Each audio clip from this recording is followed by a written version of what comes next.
Penalti guys.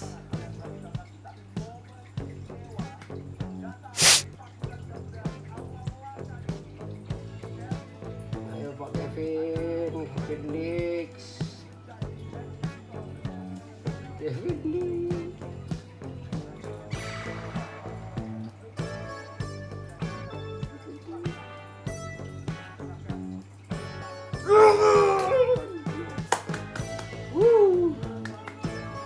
Kevin Dix, gol. Mantap. Jos. Mantap guys. Woo. Woo.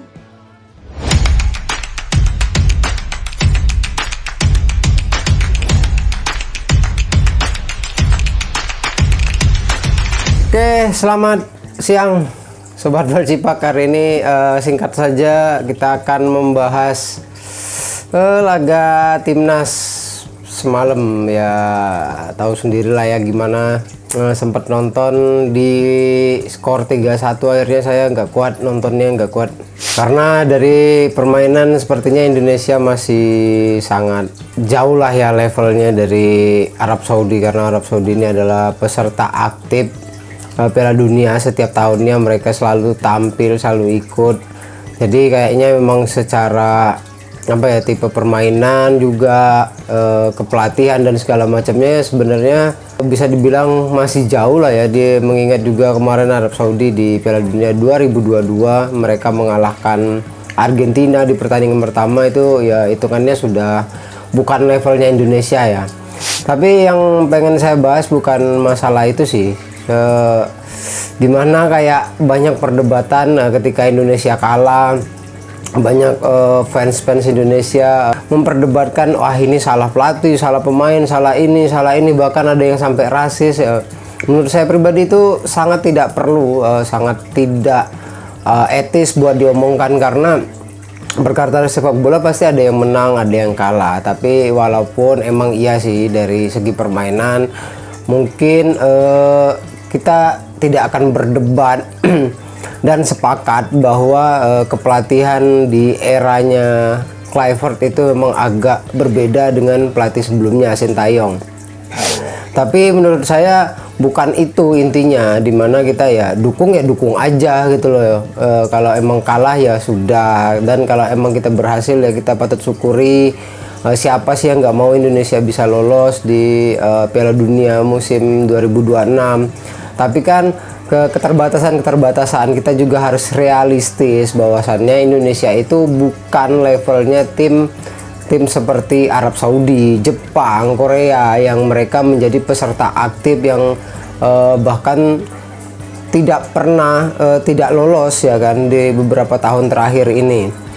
Janganlah kalian kayak seolah-olah ada yang menyalahkan ini, apalagi sampai rasis. Kan pelatih, manajemen setidaknya mereka lebih tahu apa yang mereka inginkan, pemain yang harusnya kayak gini, karena kita melihatnya dari POV orang yang di luar lapangan, di mana aja ya pasti pendapat kita merasa lebih bagus gitu ya, lebih baik. Tapi kan secara pilihan tim, secara pilihan pemain juga mereka memperhitungkan hal-hal itu. Nggak mungkin asal pilih aja, asal pilih pelatih, asal pilih pemain. Jadi ketika Indonesia menang, hebohnya bukan main, dipuji pelatih ini, komentatornya memuji ini segala macam. Tapi ketika kalah, banyak orang yang dari pelatih, pemain yang dibully, bahkan sesama fans juga yang berbeda pendapat dibully, ada yang sampai rasis. Saya lihat di postingannya Amaman Al-Katiri, lu itu dukung karena sesama timur, tapi semalam tidak ada kontribusi. Nah kayak gitu kan, hal-hal kayak gitu seharusnya tidak perlu. Kenapa harus bawa-bawa suku, kenapa harus kayak gini ya? Kalau emang kapasitasnya pemainnya bisa membantu kesuksesan timnas ya kenapa tidak gitu loh. Ya sesuatu keberuntungan juga bagi kita bisa dapat 2 gol, akhirnya 3-2 semalam. Tapi dilihat dari segi permainan emang kita levelnya kita masih lumayan jauh lah ya dari mereka. Dan selanjutnya masalah perdebatan-perdebatan ini kayaknya sudah tidak seharusnya lagi dilakukan oleh kita sebagai penonton. Nah, kita cukup mendukung, ya protes boleh, ngasih masukan boleh, tapi jangan sampai terjadi kayak hal-hal yang menyangkut apalagi suku, menyangkut ini timnya si ini, timnya si ini, pelatih A, pelatih B dan segala macamnya. Ada lagi pemain yang baru mau naik dibanding-bandingkan dengan pemain yang sebelumnya, ada pemain yang sebelumnya dibandingkan dengan pemain yang sekarang. Jadinya tidak akan selesai dengan hal-hal seperti itu. Jadi gimana caranya kita tetap mendukung, bagaimanapun apapun tujuan pelatih maupun pemain itu ya pasti pengennya Indonesia lolos. Ya lagi dan lagi kebiasaan kita di Indonesia, kadang jangankan mendukung timnas ya, mendukung tim luar saja ada banyak perdebatan yang nggak selesai-selesai.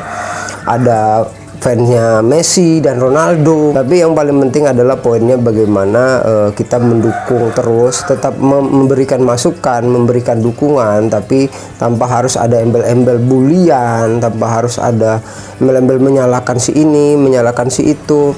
Ya tidak ada gunanya juga. Yang penting kita dukung, mungkin memberikan masukan yang benar-benar dianggap ini nih yang harusnya dilakukan pelatih, ini nih yang harus dilakukan pemain. Jangan wah si ono si ini, si ono si ini tuh jelek dibandingkan yang ini kemarin bagusan yang ini. Saya nggak mau nyebut nama ya, tapi banyak sekali ketika lihat di sosial media ini kayak berantem di sosmed gitu loh. Bahkan ada yang mau adu fisik, ayo sini kalau nggak suka, ayo sini kalau mau adu debat kayak gitu ya. Jadi buat apa kayak gitu loh. Jadi buat apa kita memberikan komentar-komentar yang negatif, bukannya membangun, bukannya saling dukung, saling menyemangati. Mungkin kita bisa bukan debat ya, bisa saling berkomunikasi yang baik, saling memberikan masukan. Oh iya benar juga ya, kalau seandainya semalam si ini misalnya mainnya nggak kayak gini, mungkin nggak bakal terjadi gol. Nah hal-hal seperti itu kan malah membangun dan kita bisa berkontribusi minimal ya, walaupun tidak didengar oleh pemainnya langsung atau pelatihnya langsung, tetapi kan tidak ada keributan, tidak ada kayak konflik yang terjadi di dunia maya gitu loh. Hal-hal yang seperti itu sebenarnya ya biasa terjadi ya, perdebatan dimanapun, mau negara manapun, mau di Indonesia, mau di Eropa ataupun di Afrika dan segala macamnya. Tapi yang sangat saya sesalkan adalah kadang orang kok sampai rasis, sampai menghina fisik, bahkan kebiasaan kita kadang menyerang keluarganya kalau mainnya jelek. Terus Instagramnya si pelatih bisa diserang segala macam, ada yang bully ini segala macam. Hal-hal kayak gitu bukan terjadi di sepak bola sepertinya. Di pemilihan umum aja beda pandangan, beda pilihan, kita kadang ya sering membuli satu sama lain. Kalau emang waktunya Indonesia bakalan masuk dan lolos di Piala Dunia, ya apapun yang terjadi Indonesia bakalan lolos. Tapi kalau emang tidak, ya sudah, mungkin belum kesempatannya, belum waktunya kita untuk mencapai level tersebut. Mungkin masih emang di Asia ya, karena di saingan kita di Asia ya masih sangat banyak. Masih ada Korea, masih ada Jepang, masih ada Arab Saudi, masih ada yang lain-lainnya. Jadi keputusannya semalam memang kita sudah ada yang ngomong bahwa kita sudah diuntungkan oleh wasit yang memimpin ya cukup baik. Jangan berbangga hati hal-hal seperti itu. Jadi yang paling penting adalah permainannya kayak gimana, kita lihat secara realistisnya kayak gimana. Emang ya level kita ya masih di bawah mereka. Jangan kalau menang aja kita jumawa, kayak kita bangga ini segala. Boleh, sangat boleh kita bangga terhadap tim nasional kita sendiri, tapi ya jangan sampai kefanatisan kita itu menjadi kayak bahan buat membuli seseorang, membuli tim ini, membuli tim itu, membuli pemain ini, sampai pelatihnya ya itu kan jadi bisa memberikan efek negatif terhadap mereka, seperti mental, mungkin pemainnya apalagi yang masih muda-muda, masih rentan terkena mental. Ya mungkin next kita akan melawan Irak, semoga nanti akan ada hal baik, bisa menang. Kayaknya buat lolos langsung di round 4 masih agak sulit ya. karena mengingat di sini cuman ada 3 tim yang ada dalam satu grup, jadi buat mengumpulkan berapa poin itu kita masih agak kesusahan. Dan apabila misalnya kita kalah nih lawan Irak, ya udah, harapan itu mungkin ya udahlah, nextnya kita akan ikut lagi mungkin di 2030 dengan pemain-pemain yang baru, dengan pelatih yang benar-benar berpengalaman dan yang tahulah minimal apa yang kita mau sebagai penonton, sebagai fans. Emang ya dimana-mana penonton itu bisanya cuman sekedar berkomentar, tapi kita tidak tahu bagaimana di dalam manajemen, di kepelatihan dan pemain itu sendiri. Ya mungkin tidak banyak yang bisa saya komentari, tapi ya, hal utama yang pengen saya bilang ya itu tadi, kita boleh mendukung, kita boleh saling mensupport, tapi janganlah sampai rasis, sampai membuli pemain ini, membuli temennya sendiri, bahkan ada yang mau berantem gara-gara perdebatan-perdebatan itu. Ya itu aja untuk hari ini, singkat saja, nanti kita akan lanjut lagi mungkin di next pertandingan melawan Irak. Sampai jumpa, salam Bercipak.